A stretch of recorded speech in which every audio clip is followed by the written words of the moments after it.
بسم الله الرحمن الرحیم. الحمدللہ رب العالمین والصلاة والسلام علی محمد وعلی اجمعین واللعنۃ الدائمۃ علی اعداء محمد وعلی محمد اما بعد وفقنا اللہ وإیاکم للعلم والعمل الصالحین انشاءاللہ تعالی.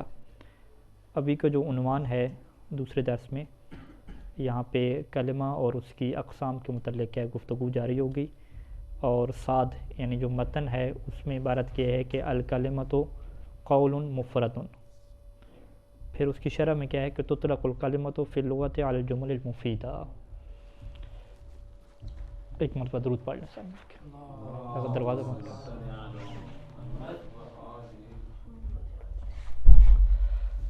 اچھا، یہاں پہ ہم نے عرض کیا تھا کہ جو علم نحو کا موضوع ہے کہ جس کے اوپر جو ہے وہ گفتگو ہوگی ہماری، وہ کلمہ ہے اور کلام ہے.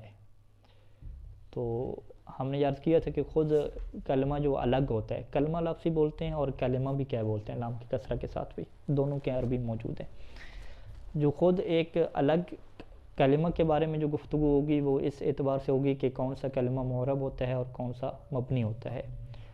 اور جو کلام میں گفتگو ہوگی کہ وہ ایک تو پورے جملے میں اس کلمے کی کیا حیثیت ہے اس کے اوپر بھی گفتگو ہوگی، اور خود پورے کلام کی کیا اعراب کے حوالے سے حیثیت ہے اس میں بھی کیا گفتگو ہوگی.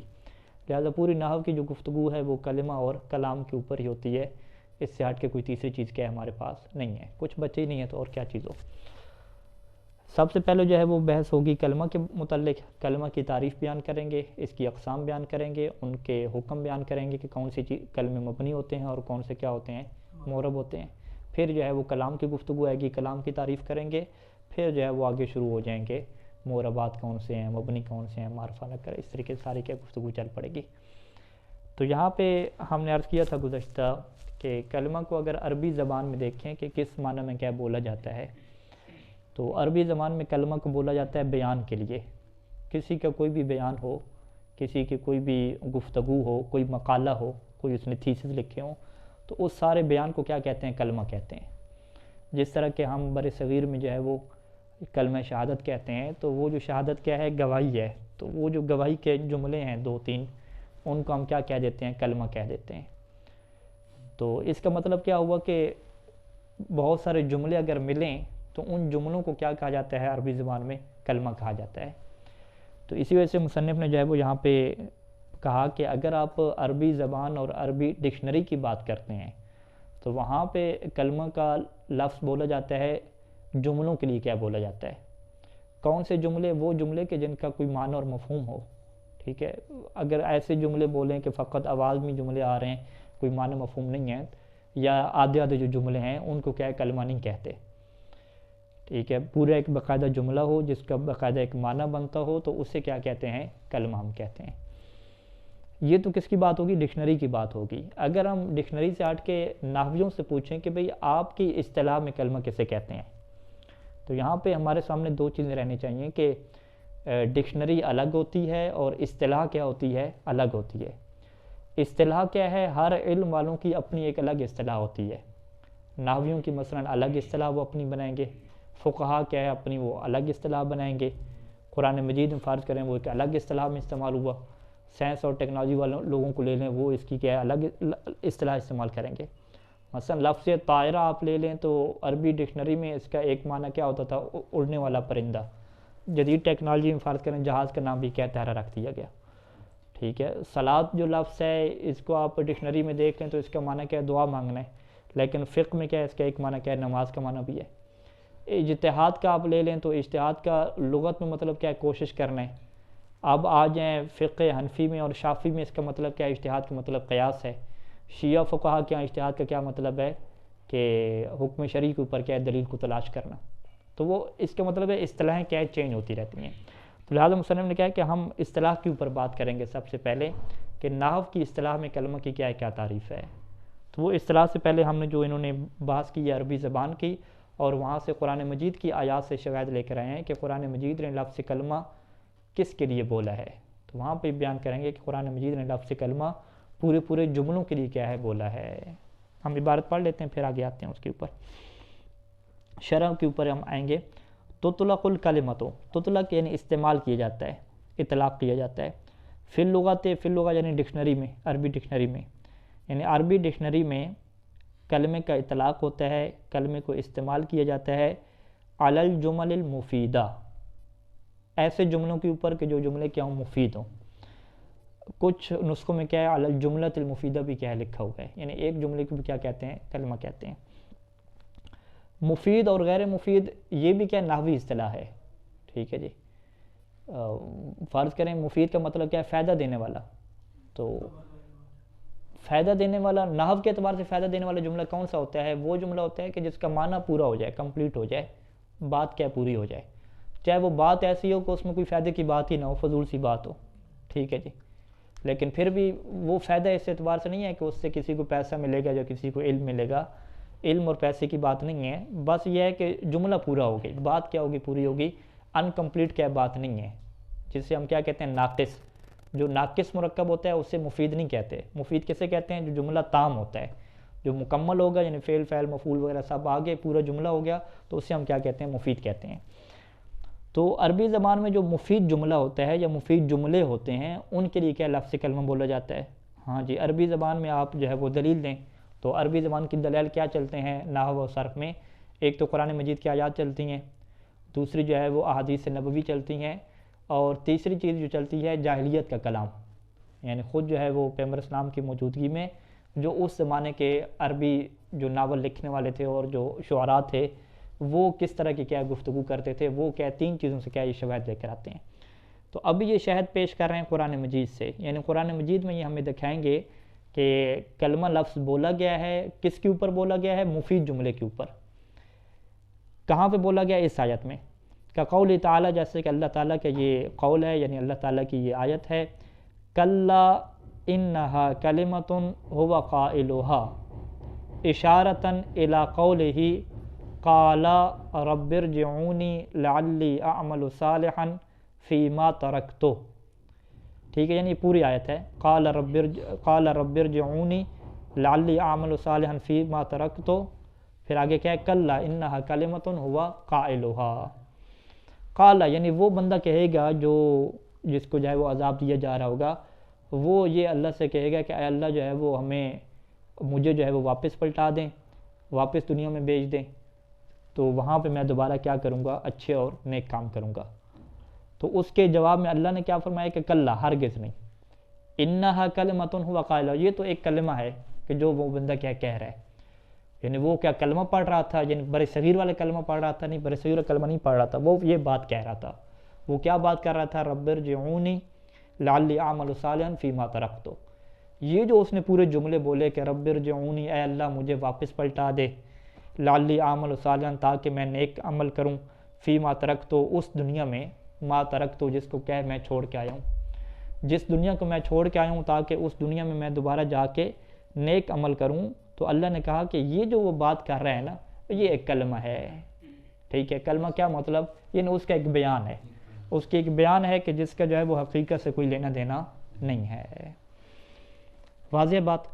تو کلا انہا کلمۃ میں ہم کیا کہیں گے کہ یہ جو کلمہ کا لفظ بولا جا رہا ہے یہ حقیقت میں اشارہ ہے اس جملے کی طرف، اللہ کا یہ جو جملہ ہے، اس جملے کا کیا مطلب کہ رب ارجعونی لعلی اعمل صالحا فیما ترکت، یہ جو پوری آیت ہے، ٹھیک ہے، آیت کے یہ جو پورے جملے ہیں یہ سارے کے سارے جملوں کے لیے اللہ نے کون سا لفظ استعمال کیا ہے؟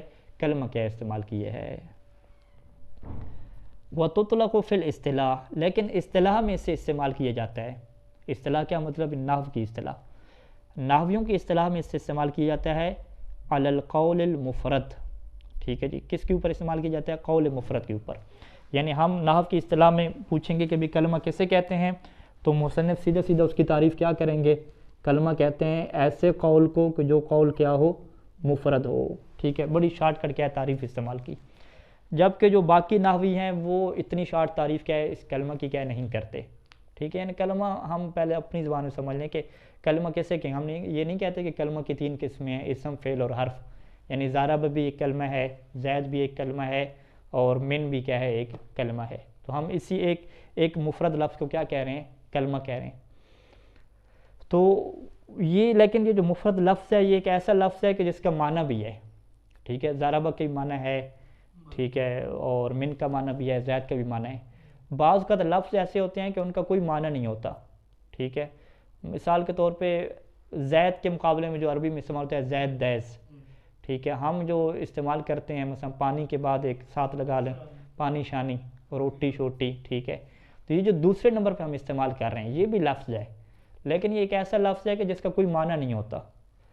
جب اس لفظ کا کوئی معنی نہیں ہے تو اس کو ہم کلمہ نہیں کہتے، ٹھیک ہے. یعنی کلمہ ہم کیسے کہتے ہیں؟ ایک ایسے لفظ کو کہتے ہیں کہ جو جملہ نہ ہو، مفرد ہو، الگ ہو، اور اس کا کیا ہو، ایک معنی بھی ہو، اس سے ہم کیا کہتے ہیں؟ کلمہ کہتے ہیں.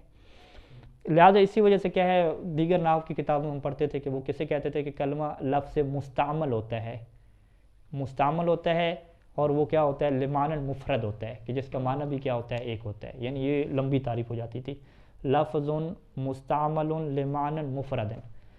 ابن ہشام نے آ کے کیا اس کو شارٹ کٹ کیا. ابھی ساری گفتگو جو ہے نا ایک صفحے کی اسی بات پہ کریں گے کہ یہ جو میں نے شارٹ کٹ کیا ہے نا یہ بڑی بہترین بات ہے، لمبی بات مجھے کرنے کی کیا ضرورت پیش نہیں ہے.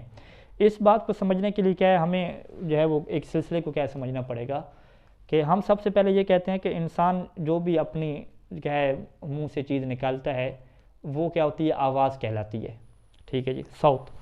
یعنی سب سے پہلے ہمارے پاس کیا آتی ہے؟ صوت، آواز آتی ہے. پھر اس آواز کی کیا ہے؟ دو قسمیں ہو جاتی ہیں. کچھ آواز ایسی ہوتی ہے کہ جس کے اندر حروف ہوتے ہیں، یعنی الصوت المشتمل علی بعض الحروف، ایسی آواز کے جو کیا ہے حروف کے اوپر مشتمل ہے. حروف سے کیا مراد ہے؟ حروف تہجی، ٹھیک ہے. اور دوسری آواز کیسی ہے کہ جو حروف کے اوپر مشتمل ہی نہیں ہے، ایسے سیٹیاں مارنا، کھانسی مارنا، ٹھیک ہے، یہ حروف کے اوپر کیا مشتمل نہیں ہے. وہ آواز جو حروف کے اوپر مشتمل ہے، پھر اس کی آگے کیا ہوتی ہیں؟ دو کیٹیگری ہوتی ہیں کہ چلیں آپ نے ایک ایسی آواز نکالی کہ جس کے اندر کیا حروف تہجی موجود ہیں، تو آیا یہ جو آپ نے آواز نکالی ہے جو حروف کے اوپر مشتمل ہے اس کا کوئی معنی ہے یا کوئی معنی نہیں ہے؟ اگر اس کا کوئی معنی ہوا تو اس کو نحوی کیا کہتے تھے؟ لفظ مستعمل، ٹھیک ہے. جس کا کوئی معنی ہوتا ہے اس لفظ کو کیا کہتے ہیں؟ لفظ مستعمل، ٹھیک ہے. یعنی خود جو آواز جو ہوتی ہے حروف کے اوپر مشتمل ہوتی ہے اسے لفظ کہتے ہیں، اور جو آواز حروف کے اوپر مشتمل نہیں ہوتی اسے لفظ بھی نہیں کہتے. اب یہ جو لفظ ہے یہ دو طرح کے ہو جائیں گے، ٹھیک ہے جی. لفظ یا تو ایسے ہیں کہ جن کا معنی ہوگا یا نہیں ہوگا. اگر معنی ہوگا تو اس کا نام کیا رکھیں گے؟ لفظ مستعمل. یا ایک اور نام رکھا جاتا ہے اس لفظ کا، لفظ موضوع، ٹھیک ہے. موضوع کسے کہتے ہیں؟ جسے وضع کیا گیا ہو، وضع یعنی بنایا گیا ہو. ایک ایسا لفظ کہ جسے معنی کے لیے بنایا گیا ہو تو اس لفظ کو کیا کہتے ہیں؟ موضوع کہتے ہیں. اور اس معنی کو کیا کہتے ہیں؟ معنی کے لیے لفظ استعمال ہوتا ہے موضوع لہو، ٹھیک ہے. یعنی موضوع لہو کی تعبیر استعمال ہوتی ہے معنی کے لیے، اور لفظ کے لیے تعبیر کیا استعمال ہوتی ہے؟ موضوع کی کیا ہوتی ہے؟ تعبیر استعمال ہوتی ہے. تو لہٰذا آپ لفظ مستعمل کہیں، لفظ موضوع کہیں، یا ایسا لفظ کہیں کہ جس کا موضوع لہو ہو، تین تعبیریں ہیں، مطلب کیا ہے؟ ایک ہی ہے. اچھا، وہ لفظ کہ جس کا معنی نہیں ہوتا وہ بھی تو لفظ ہوتا ہے بالآخر، کیونکہ لفظ کیسے کہتے ہیں؟ اللفظ هو الصوت المشتمل علی بعض الحروف. لفظ کیا ہوگی؟ ایک ایسی آواز کہ جس کے اندر حروف تہجی موجود ہوں. تو وہ ہے تو لفظ ہی ہے، لیکن لفظ کا معنی نہیں ہے. جب اس لفظ کا معنی نہیں ہے تو اس کا نام کیا رکھا ہے انہوں نے؟ لفظ محمل. یہ میم ہے، ٹھیک ہے جی. لفظ محمل، ٹھیک ہے. لفظ محمل، لفظ مستعمل، لفظ موضوع، ایسا لفظ کہ جس کا موضوع لہو ہو. یہ کیا ہمارے سامنے تعبیرات آگے. اچھا جی، اب اگر کوئی پوچھے کہ بھی کلمہ کی تعریف کریں آپ، کلمہ کون سے لفظ کو کہتے ہیں، تو آپ سیدھے سیدھے کیا کہیں گے کہ بھی کلمہ ایک ایسے لفظ کو کہتے ہیں کہ جو لفظ کیا ہو؟ موضوع ہو. موضوع یعنی کہ اس کو کوئی نہ کوئی اس کا کیا ہو؟ معنی ہو، اور اس کا جو معنی ہے وہ بھی کیا ہو؟ لمعنن، موضوع لمعنن، معنن بھی کیا ہو؟ مفرد ہو، ٹھیک ہے. لفظ موضوع لمعنن مفرد. تو یہ کیا ہو جائے گی؟ تعریف ہو جائے گی. کس کی تعریف ہو جائے گی؟ کلمہ کی کیا ہو جائے گی؟ تعریف ہو جائے گی. ابن ہشام نے کیا کیا؟ انہوں نے کہا کہ میں سیدھا سیدھا کہتا ہوں کہ کلمہ کسے کہتے ہیں؟ قول مفرد کو کہتے ہیں. یعنی انہوں نے اپنی تعریف کے اندر لفظ کو بھی استعمال نہیں کیا، موضوع کو بھی کیا استعمال نہیں کیا، معنی کو بھی استعمال نہیں کیا. یہ جو لمبی عبارت ہے اس کو شارٹ کر کے کیا استعمال کر دیا؟ قول کا لفظ استعمال کیا. اس کی کیا وجہ ہے؟ کیونکہ یہ جو قول ہوتا ہے، یہ قول کہتے کسے ہیں؟ قول کہتے ہی اس لفظ کو ہیں کہ جو معنی کے لیے کیا وضع کیا جاتا ہے. یعنی اس ابھی ہم نے کہا نا کہ لفظ جس کا معنی اسے کیا کہتے ہیں؟ لفظ مستعمل کہتے ہیں، اسے موضوع کہتے ہیں. اس کا ایک اور نام بھی ہے، اس کا ایک نام کیا ہے؟ قول ہے. ٹھیک ہے، یہ بھی اس کا نام ہے. تو مصنف کیا کہتے ہیں کہ آپ بجائے اس کے کہ یہ کہیں کہ کلمہ وہ لفظ ہوتا ہے جو معنی کے لیے واضح ہو یا جو معنی کے لیے استعمال ہو اور وہ معنی کیا ہو؟ مفرد ہو. آپ سیدھے سیدھے کیا کہہ دیں کہ کلمہ کیا ہے؟ قول ہے. قول جب آپ کہیں گے تو وہ آپ کو لفظ کہنے کی ضرورت بھی کیا نہیں پڑے گی وہاں پہ. ٹھیک ہے، تو لہٰذا مصنف کیا کہیں گے کہ بھئی میں نے بھی تعریف آپ والی کی ہے. فرق کیا ہے کہ میں نے جب تعریف کی ہے تو میں نے شارٹ کٹ طریقے سے آیا ہوں، اور آپ لوگ کس طریقے سے آ رہے ہیں؟ لانگ راستے سے کیا آ رہے ہیں. ٹھیک ہے جی، عبارت سے باقی چیزیں لے آتے ہیں. مین کیا کنسیپٹ اس کا یہی ہے یہاں پہ.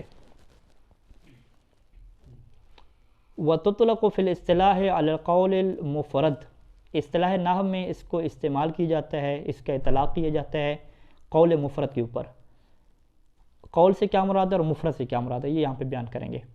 وَالْمُرَادُ بِالْقَوْلِ الْمُفْرَدِ، قول مفرد سے مراد کیا ہوتی ہے؟ اللفظ الدال علی معنی، ایسا لفظ جو دلالت کرتا ہو علی معنی، کسی بھی معنی کے اوپر. جیسے کہ رجل کا لفظ ہے جس کا معنی مرد ہے، فرس کا لفظ ہے جس کا معنی کیا ہے؟ گھوڑا ہے. والمراد باللفظ، لفظ کی کیا تشریح ہے؟ لفظ کی کیا تعریف ہے؟ اللفظ الصوت، لفظ کیسے کہتے ہیں؟ آواز کو کہتے ہیں، لیکن ہر آواز نہیں. المشتمل علی بعض الحروف، کہ جو بعض حروف کے اوپر کیا ہو؟ مشتمل ہو. حروف سے یہاں پہ کیا مراد ہے؟ حروف تہجی مراد ہیں. ٹھیک ہے جی، یعنی وہ آواز جو بعض حروف تہجی کے اوپر مشتمل ہو اسے ہم کیا کہتے ہیں؟ لفظ کہتے ہیں. سواء دل علی معنی، چاہے وہ جو آواز ہے جو بعض حروف کے اوپر مشتمل ہے، چاہے وہ دل علی معنی کسی معنی کے اوپر دلالت کرے، یعنی اس کا کوئی نہ کوئی معنی ہو، وہ معنی ہوگا تو اسے آپ کیا کہیں گے؟ لفظ مستعمل کہیں گے. جیسے زید ہے، ام لم یدل علی معنی، یا وہ معنی کے اوپر دلالت نہ کرے. جیسے کہ دیز ہے، دیز کیا چیز؟ مقلوب زیدن، زید کو کیا الٹا کیا ہوا ہے. ٹھیک ہے جی، زید کو الٹا کر دیں تو اس کا کوئی معنی نہیں بنتا. دیز. وقت تبینہ، یہاں تک کیا واضح ہوگی آپ کی بات چیز کہ ان کل قول لفظ ولا ینعکس. ٹھیک ہے جی، ہر قول کیا لفظ ہے، ہر لفظ کیا قول نہیں ہے. ٹھیک ہے جی، ہر لفظ قول ہے. کیا مطلب؟ ہر لفظ قول ہے، ہر قول لفظ ہے. ٹھیک ہے، کیونکہ ہر قول کیا ہے؟ لفظ ہے. یعنی قول کا ہم کیا کرتے ہیں؟ دائرہ کیا کرتے ہیں؟ وسیع کرتے ہیں. قول کے اندر کیا آ جائیں گے؟ لفظ آ جائے گا. ہر قول لفظ، یعنی قول کا دائرہ وسیع ہے، لفظ کا وسیع ہے، لفظ کا وسیع ہے. ٹھیک ہے، ہاں یہ کیا کہہ رہے ہیں کہ کل قول لفظ، جب بھی آپ قول استعمال کریں گے تو وہ کیا ہمیشہ لفظ آئے گا. لیکن جب آپ لفظ استعمال کریں گے تو وہ ضروری نہیں ہے کہ وہ قول بھی ہو. لفظ قول سے ہٹ کے بھی ہو سکتا ہے. کب؟ جب لفظ کا کوئی معنی نہ ہو. جب لفظ سے محمل آپ کہیں گے تو اس کو ہم قول کہتی نہیں ہیں. ٹھیک ہے، تو پھر دائرہ کس کا وسیع ہو گیا؟ لفظ کا. ہاں، تو لفظ کا دائرہ، لفظ کیا ہو گیا؟ عام ہو گیا. ٹھیک ہے جی، اور قول کیا ہو گیا؟ خاص ہو گیا.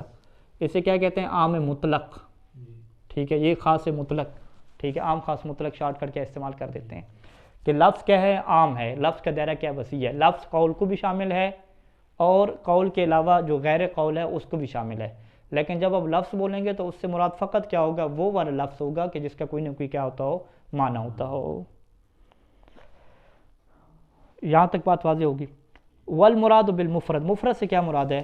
ما لا يدل جزءه على جزء معناه، کہ جس لفظ کے جز اپنے معنی کے جز کے اوپر دلالت نہ کرتے ہوں.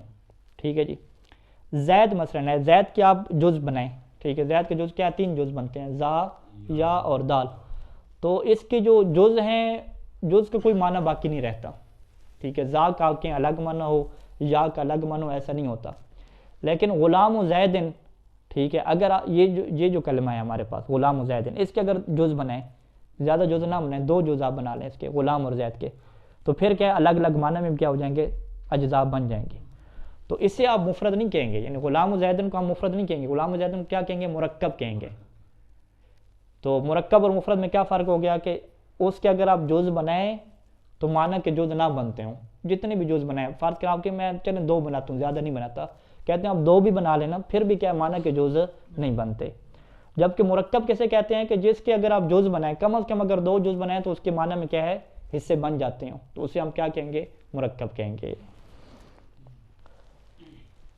فإن اجزاءہ، جیسے نحو زید، جیسے کہ زید جو ہے، فإن اجزاءہ، زید کے آپ اجزاء لے لیں، اس کے اجزاء کتنے ہیں، 3 اس کے جز بناتے ہیں، وَيَزَّاءُ وَالْيَاءُ وَالدال، ٹھیک ہے، زا، یا اور دال، اذا افردت، یعنی اذا افردت هذه الاجزاء، جب ان اجزاء کو فردن الگ الگ رکھا جائے، افراد کے مقابلے میں کیا ہوتی ہے، اجتماع، یعنی جب آپ ان کو الگ الگ رکھیں گے تو لا تدل علی شیء مما، تو یہ اس شے کے اوپر دلالت نہیں کریں گے کہ مما وہ شے کہ یدل ہوا علیہ، کہ جس کے اوپر خود زید کیا کرتا تھا، دلالت کرتا تھا، یدل ہوا سے مراد زید ہوگا، علیہ کی ضمیر کس کی طرف جائے گی، ما کی طرف، مما یدل ہوا یعنی جس کے اوپر خود لفظ زید علیہ جس معنی کے اوپر دلالت کرتا تھا، اس معنی میں سے کسی چیز کے اوپر بھی اس کے اجزاء دلالت نہیں کریں گے۔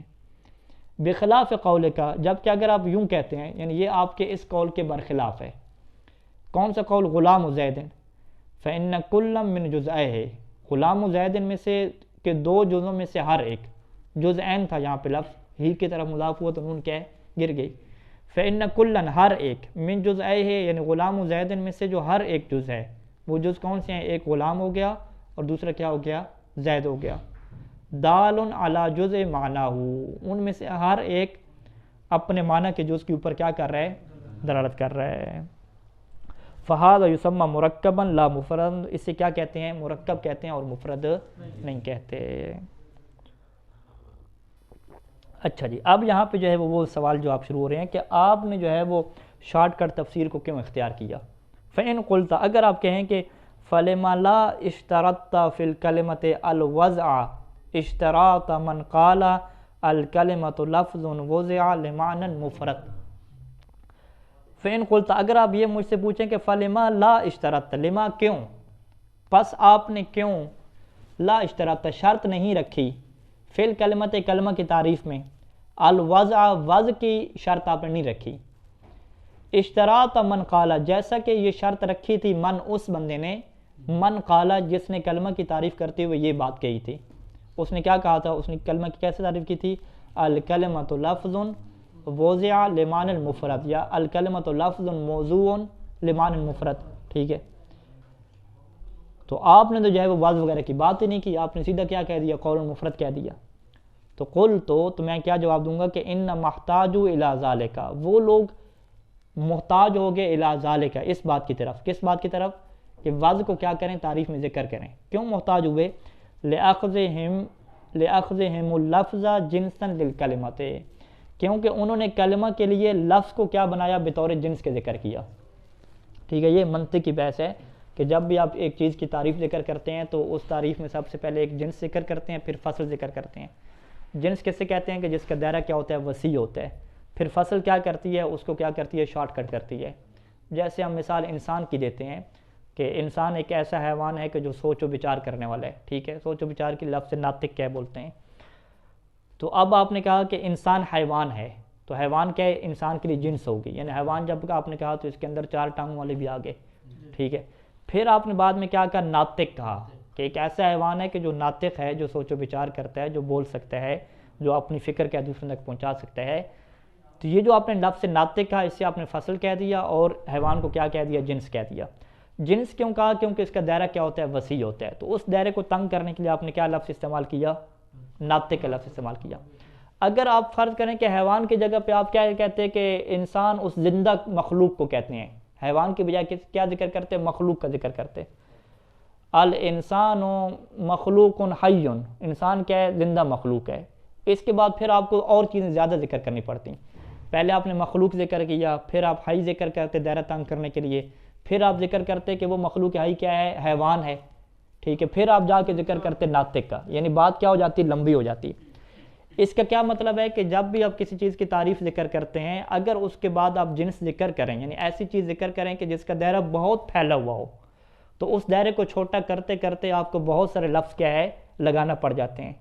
لیکن اگر آپ لفظ کی یا کسی بھی چیز کی تعریف کرتے ہوئے اس کے بعد ایک ایسی چیز ذکر کر دیں کہ جس کا دائرہ شروع سے کیا ہو، چھوٹا ہو، تو وہاں پہ آپ زیادہ چیزوں کو ذکر آپ کو نہیں کرنا پڑے گا. انسان کی تعریف مخلوق سے کریں گے تو آپ کو 4-5 لفظوں کا آگے جا کے اضافہ کرنا پڑے گا. اگر انسان کی تعریف حیوان سے کر دیں گے تو فقط ناطق کا اضافہ کریں گے. تو مصنف کہتے ہیں کہ میری تعریف میں بھی کیا یہی راز ہے کہ میں جو شارٹ کٹ تعریف کر رہا ہوں قول مفرد سے، اس میں میں نے قول کو استعمال کر دیا، اور قول ایک ایسی جنس ہے کہ جس کا دائرہ کار پہلے سے کیا ہے، تنگ ہے. اور لفظ ابھی ہم آپ کو بتا چکے ہیں کہ لفظ کا دائرہ کیا ہوتا ہے، عام ہوتا ہے. تو انہوں نے چونکہ کلمہ کی تعریف میں لفظ کو ذکر کر دیا جو کہ عام تھا، تو اب وہ اس کے بعد کیا ان کی مجبوری بن گئی کہ کس کو ذکر کریں، واضح کو ذکر کریں، موضوع کو ذکر کریں، اس کو کیا مزید تنگ کرتے جائیں. لیکن میں نے لفظ کی تعریف میں سیدھا کس کو ذکر کیا، خاص کو ذکر کیا. جب خاص کو ذکر کیا تو مجھے یہ مجبوری پیش نہیں آئی. تو یہ راز ہے کہ وہ لوگ جب تعریف کلمہ کی کر رہے ہوتے ہیں دیگر نحوی، تو وہ اس کے اندر کیا لمبی کیا کہانی کرتے ہیں. یعنی لِأَخْذِهِمِ اللَّفْظَ، کیونکہ انہوں نے لفظ کو رکھا جنساً للکلمت، کلمہ کی جنس کے طور پہ کس کو ذکر کر دیا، لفظ کو ذکر کر دیا.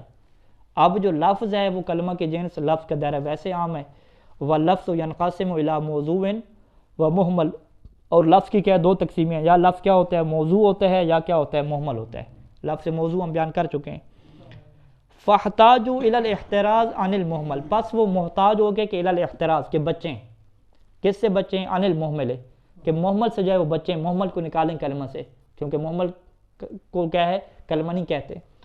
تو محمل سے بچنے کے لیے وہ محتاج ہو گئے کہ بذکر الوضع، کہ وہ وضع کا کیا کریں، ذکر کریں یہاں پہ. لیکن ولما اور جب اخذت القول جنسا الکلمت، میں نے کلمہ کے لیے جنس کس کو بنایا، قول کو بنایا. انہوں نے کلمہ کے لیے جنس کس کو بنایا تھا، لفظ کو بنایا تھا. لیکن میں نے جب کلمہ کے لیے جنس کے طور پہ قول کو لے لیا، وہ خاص بالموضوع، اور وہ شروع سے کیا ہے، خاص ہے موضوع کے ساتھ. قول کیا ہے، شروع سے کیا ہے آپ کا خاص ہے. تو اغنانی ذالکا، تو اس بات نے مجھے بے نیاز کر دیا کہ عن اشتراط الوضع، کہ میں کیا وضع کی دوبارہ کیا لگاؤں، شرط لگاؤں. تو یہ پہلے سوال کا کیا ہو گیا، جواب ہو گیا. اس کے بعد پھر دوسرا سوال ہے، انشاءاللہ اس کو کیا اگلے درس میں ذکر کرتے ہیں. وصلی اللہ علی محمد وآلہ اجمعین.